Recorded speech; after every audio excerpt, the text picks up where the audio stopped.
नमस्कार। मैं उत्तराखंड रक्षा मोर्चा की संवाद की इस नई कड़ी में आप सबका स्वागत करता हूं और नई सरकार के शुभकामनाएं देते हुए कि आप सबके कार्यक्रम सही ढंग से संचालित हों, आपकी अपेक्षाएं नई सरकार पूरी करे। हमने जो 4 कैंडिडेट खड़े किए थे वो सिर्फ इसलिए खड़े किए थे कि उत्तराखंड के नेताओं ने, जिन्होंने कि उत्तराखंड में रह करके अपनी ग्रोथ बहुत अच्छी की है, चाहे आप फाइनेंशियली कहिए, चाहे सोशली कहिए, बहुत अच्छी ग्रोथ हुई है। तो हम ये चाह रहे थे कि जो उत्तराखंड का जो सांस्कृतिक अस्मिता है उस पे क्या खतरा आने वाला है, इसके निमित्त हमने खड़े किए थे। और आज की संवाद की इस कड़ी में मैं आपसे ये बताना चाहता हूँ कि पिछले 1 महीने में हमारी जो उत्तराखंड रक्षा मोर्चा की जो इलेक्शन में जो हमने भाग लिया था उसका परिणाम क्या हुआ। देखिए, रिजल्ट में हमारे 4 कैंडिडेट थे, वो अपनी जमानत नहीं बचा पाए और हमें इसका कोई मलाल नहीं है, क्योंकि हमने पैराट्रूपर करके लोग बाग उतारे थे और हम जानते थे कि हमारे पास न तो अभी क्षमता है, न हमारे पास इतनी पैसा है। जिस तरह से 75 या 80 लाख रुपए बीजेपी और कांग्रेस ने अपने कैंडिडेट को दिए हैं, वो हमारे पास तो था नहीं।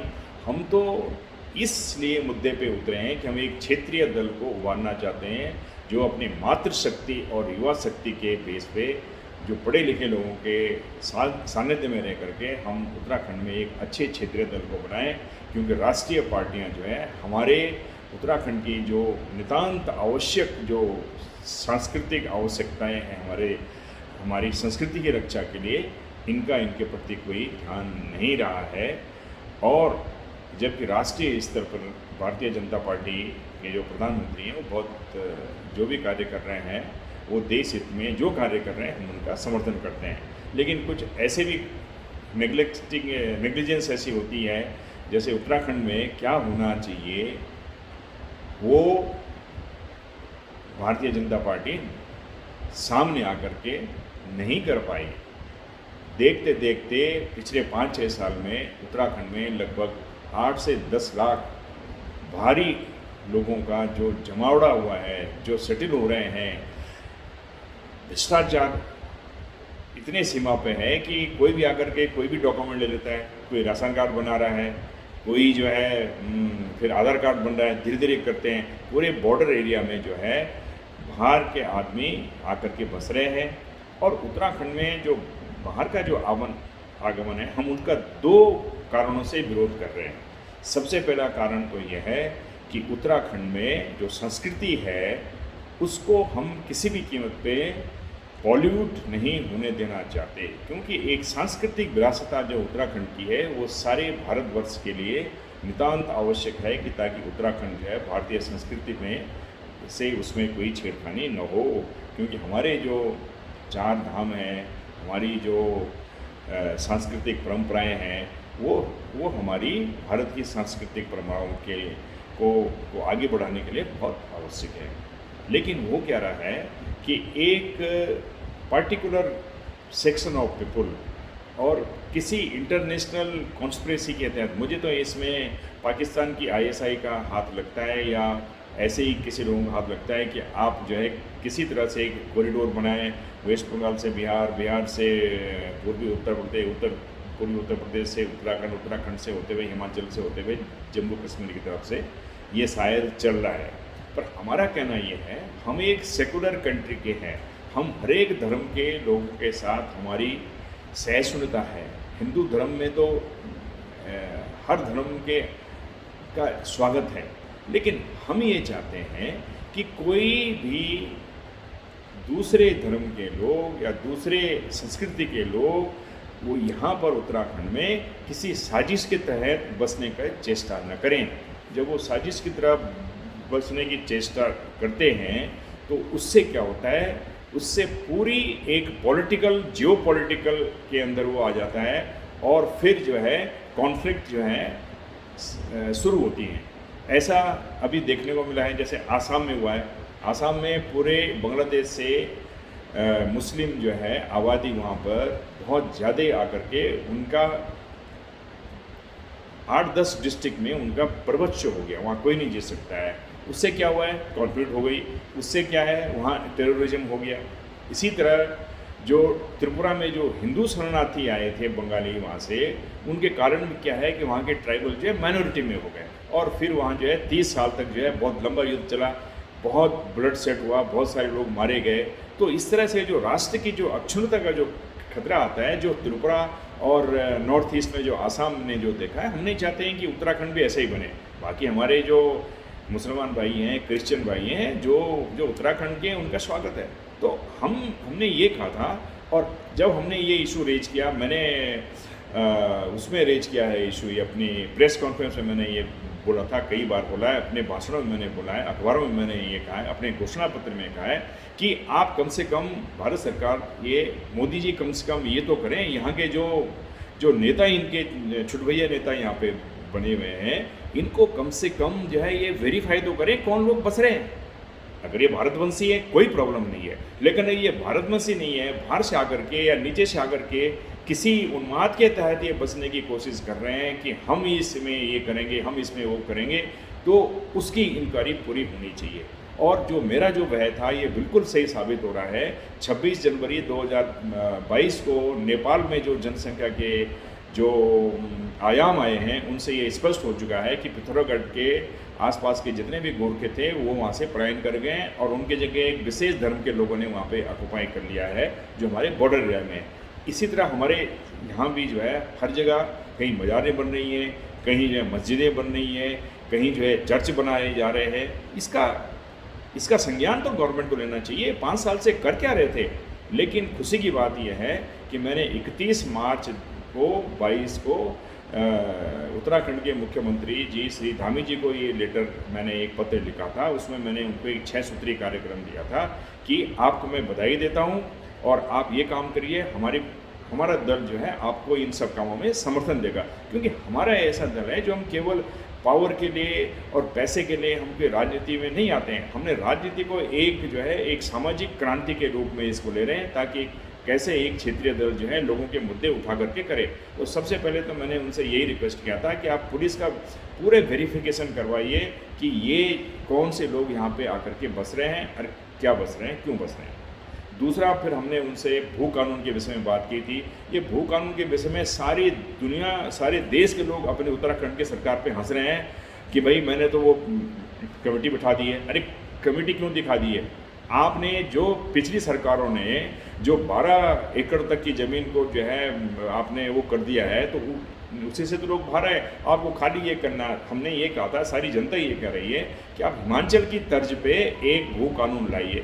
उसको कुछ नहीं करना, हिमाचल का ले लो, उसमें उत्तराखंड लिख दो, हिमाचल की जगह में करो। आप ये सब काम क्यों नहीं करते हो? एक मैंने ये बोला है, उसके लिए कमेटी, फिर कमेटी में कौन हो? ब्यूरोक्रेट का मतलब सबसे अच्छे ब्यूरोक्रेट जो है ठाट बाट की नौकरी उनकी उत्तराखंड में ही है।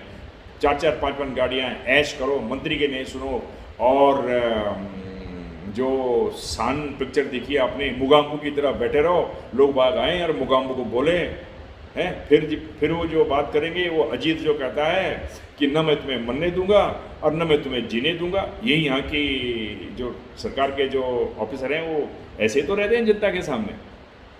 तो ये 2 इशू ये थे। तीसरा इशू ये है कि हमारे युवाओं को आप जो है ठग रहे हो, उनको कॉन्ट्रैक्टर जॉब दे करके। ये मंत्रियों का और ये संतरी जो आपके जो है सेक्रेटरी और डायरेक्टर हैं, इन्होंने एक प्रकार का वो ठेका दे करके जो है कुछ पैसे घूस में खा लेते हैं, फिर जो है कुछ पैसे वो मंथली में जो है 10 to 20 में मेरे ख्याल से 20-30% तो ठेकेदार खाता है, और उनको कभी ना कोई नौकरी मिलेगी। इसको ख़त्म करो। आपने अधीनस्थ सेवा चयन आयोग बना रखा है, उसमें भी जब भी आप कोई वो करते हो, नियुक्तियाँ करते हैं, तभी वहाँ फर्जीवाड़ा होता है। अभी भी लोग बाग जो है फर्जीवाड़ा का कर रहे हैं। तो आप लोग सामने आकर के इसको बंद कराओ। तीसरा, जो प्राइवेट सेक्टर है उसको आप जो है इमीडिएटली आप प्राइवेट सेक्टर को ये कहिए कि 70% जॉब जो है 35,000 रुपये तक के लोकल आदमी को दीजिए, बाहर से लाने की कोई ज़रूरत नहीं है। इस संदर्भ में मैंने प्रधानमंत्री मोदी जी को भी एक लेटर लिखा था कि all India institute of medical sciences जो ऋषिकेश में है, आपने एक अच्छी पहल ये की थी कि सब हर चीज़ का, हर पोस्ट का जो है रिटन एग्जाम होगा, क्योंकि इंटरव्यू में लोग बदमाशी करते हैं। लेकिन आप ये देखिए कि जो क्लास 4 जिसको आपने ख़त्म करके आप मल्टीटास्कर कर दिया है, वो उसका एग्ज़ाम चेन्नई में भी हो रहा है, उसका भुवनेश्वर में हो रहा है। अब वो आएगा यहाँ 20-15-20 हज़ार के लिए। आपको ये चाहिए कि इस तरह की जो पोस्टें हैं, मल्टीटास्कर है, जो पहले क्लास 4 हुआ करते थे, कुछ क्लास 3 की पोस्टों को आप उस राज्य के लिए, उस जोन के लिए सीमित रखिए। तो एक इसमें भी जो है उत्तराखंड के मुख्यमंत्री को काम करना चाहिए। और दूसरा जो है जो हमारे जो अभी आप देखिए, मैं मध्य प्रदेश में देखा हूँ कि मध्य प्रदेश में एक शहीद को, एक सैनिक को जो है 1 करोड़ रुपए और उनके परिवार को नौकरी का सीएम ने, chief minister of Madhya Pradesh ने आदेश दिया है। और हमारे लेटर में, मैंने जो अक्टूबर में लेटर लिखा, उसको किसी मुख्यमंत्री ने उसका संज्ञान तक नहीं लिया। इतनी इनके अंदर कट से लिए कि अपने लोगों का कोई जवाब दे। तो ये हमारे जो सैनिकों के लिए यहाँ जो है, जो 34-35 साल में रिटायरमेंट का आते हैं, इनको जो है, इनको यहाँ पे इमीडिएटली इनके लिए जो है 10 से 20-20% जो है आरक्षण होना चाहिए। इस तरह से मैंने 6 पॉइंट दिए थे। और ये जानकर मुझे खुशी हुई कि इसमें उत्तराखंड के चीफ मिनिस्टर ने कुछ तो डिसीजन लिया है कि हम वेरिफिकेशन करेंगे, हम वो कानून बनाएंगे। अब वो समान सिविल कोड की बात कर रहे हैं, ये थोड़ा सा घुमावदार है। सिविल कोड तो आप बनाते रहिए, वो तो एक ऑल इंडिया लेवल में बनना चाहिए, उसको भारत सरकार को बनाना चाहिए। यहाँ तो आप सबसे पहले ये वेरीफाई करो, ये आपने कौन से यहाँ पे ये बुच्चर्स बिठा दिए, कौन आ रहे हैं। कई लोग मुझे बता रहे हैं कि इन्होंने लव जिहाद किया हुआ है। फिर दूसरे, यहाँ पे सबसे पहले ब्यूरोक्रेसी को देखो, किस तरह से 70% जो है वोटर बढ़ गए धर्मपुर कॉन्स्टिट्यूंसी में, कैसे 43% बढ़ गए उधम सिंह नगर में, कैसे 30% जो है हर कॉन्स्टिट्यूंसी में बढ़ रहे हैं, जबकि 8 से 7-8% बढ़ने चाहिए। आप हर एक का जो है बिना वेरिफिकेशन किए हुए उनको वोटर ID कार्ड बनाए जा रहे हो। क्या आपकी पुलिस यहाँ कर रही है? इन सब का संज्ञान लेना चाहिए। और मैंने ये 2 चीज़ें तो अभी हुई हैं। अभी हम एक छात्र संगठन जो है, छात्र परिषद बना रहे हैं। हम युवाओं को आगे ला करके इन सब में हम सरकार को बोलेंगे कि हम आपके साथ हैं, आप हमारे साथ आओ और उत्तराखंड का भला करो, हम आपके लिए काम करने को तैयार हैं, हमारे साथ लोग बाग जुड़ेंगे। पर आप ये कहेंगे ये कुछ नहीं है, ये तो ऐसे ही है, हमने ये कर दिया, इनको कौन पूछता है। तो अब आप ये देख लीजिए कि अपने इस ईगो में मत रहिए। बीजेपी की गवर्नमेंट को मैं ये कहना चाहता हूँ, क्योंकि मैं उस दिन एक दिन मेरे को चीफ मिनिस्टर के ऑफिस से फ़ोन आया कि साहब आप चीफ मिनिस्टर से मिलना चाहते हैं, आप आइए, बहुत सारे लोग आ रहे हैं। मैंने कहा आपने मेरा मुख्यमंत्री को बोलिए मेरा पहले पत्र पढ़िए श्रीमान जी, जिसमें मैंने लिखा है हमारी पार्टी का एक डेलीगेशन आपको आना चाहता है, आपको बधाई देना चाहता है कि आपने एक कार्यभार किया है और हम आपसे 3-4 मुद्दों पे बात करना चाहते हैं। तो मैं अभी तक मैंने उनको वापस ये ईमेल किया है कि मैं मई के फर्स्ट वीक में आप मेरे को टाइम दीजिए, मेरा एक 5 आदमियों का डेलीगेशन वहाँ जाएगा। तो ये मैं अभी आज के संवाद में मेरा यही कहना है कि अभी हमने ये काम किया है। और दूसरी सबसे जो बड़ी बात ये हुई है कि मुझे पता था कि उत्तराखंड में ये जब कोई पढ़ा लिखा कोई आदमी इनको लिखता है तो इनके संज्ञान में आता है ये तो सब ऐसे ही हैं, हम बड़े हैं हो गए। मैंने इसलिए जो है प्रधानमंत्री श्री नरेंद्र मोदी जी को एक लेटर ये लिखा था कि साहब यहाँ पे इतने वोटर ज़्यादा कैसे आ गए हैं, यहाँ पे आप एक IB की इंक्वायरी कराइए और ये इनको जो है आप यहाँ से जो है इसका वेरिफिकेशन करो कि कौन लोग यहाँ भारी आदमी यहाँ बस रहे हैं। और इसी परिप्रेक्ष्य में मुझे ये पता लगा है कि भारत सरकार ने ये उत्तराखंड सरकार को इसमें कहा है कि भाई बताओ तुम कुछ करो। अब ये भारतीय जनता पार्टी के जो राष्ट्रीय लेवल में भी ये बात उठ चुकी है। कई राष्ट्रीय स्वयंसेवक संघ के लोगों को मैंने कहा है, उन्होंने मेरे को बताया कि इसमें कार्यक्रम कर रहे हैं। तो ये बहुत अच्छी बात है। अगर ये बात हो जाती है उत्तराखंड में तो सबसे पहले हमारी पार्टी का ये एक बहुत बड़ा हमारा ये सक्सेस है। हम इलेक्शन में हमको खड़े करने का हमारे जो 4 कैंडिडेट हुए उसमें हमको सेटिस्फेक्शन है कि हमने अभी कुछ किया है। लेकिन हम गवर्नमेंट को ये मॉनिटरिंग करते हुए देख रहे हैं कि क्या होगा।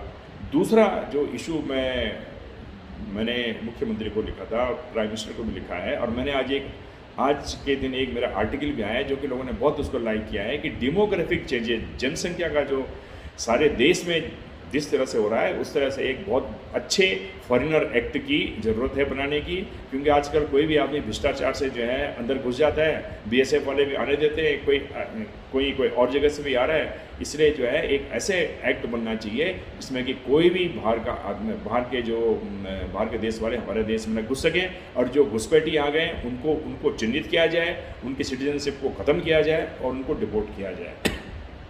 और साथ साथ जिस समय, चाहे वो 10 साल पहले का हो, 20 साल पहले का हो, उसकी खोजबीन की जाए, वो आदमी कहाँ है जिसने ये इनको फालतू के सर्टिफिकेट दिए, उनको जेलों में बंद किया जाए। तब जाकर के इस देश की अक्षुण्णता, सांस्कृतिक विरासता जो है सही रह सकती है। और तीसरा उद्देश्य मेरा उत्तराखंड में भारी लोगों का अपोज करने का ये भी है कि उत्तराखंड की जो प्राकृतिक जो क्षमता है, जो हमारी कैरिंग कैपेसिटी है इकोलॉजिकली, इन्वायरमेंटली, वो अब बहुत सारी जगह में जो है ऑप्टिमम हो गई है। उसमें कोई बाहर का, चाहे वो हिंदू हो, चाहे वो किसी और जाति का हो, वो उसको पहाड़ों में बसने का जो है, अब हमको जिस ढंग से हम लोगों को ज़मीन बेच रहे हैं उसको स्टॉप कर देना चाहिए। और जो पलायन रोकने का जो साधन है उनको कैसे लोगों को हम हर एक डिस्ट्रिक्ट में एक मेडिकल कॉलेज खोलें, हर एक डिस्ट्रिक्ट में एक इंडस्ट्री खोलें, ताकि लोग पलायन न करें। पलायन कोई हवा में थोड़ी होगा। पलायन आयोग बना दिया, पलायन आयोग ने रिपोर्ट दे दी आलतू फालतू, और आप बड़े खुश हो गए। 2,000 रुपये की नौकरी में 5,000 रुपये की नौकरी कौन करेगा? जो आदमी 20,000 रुपये जाएगा चंडीगढ़ में, वो तो जाएगा ही जाएगा। तो ये सब चीज़ को देख के विस्तृत विचार करने की ज़रूरत है, और एक लार्जर सिविल सोसाइटी से इस मुख्यमंत्री जी को जो है विचार विमर्श करना चाहिए। मैं इस संबंध में जो इनके कुछ लोगों ने, कोई 5 जन ने कोई एक मीटिंग की थी कि भारी लोग आ गए।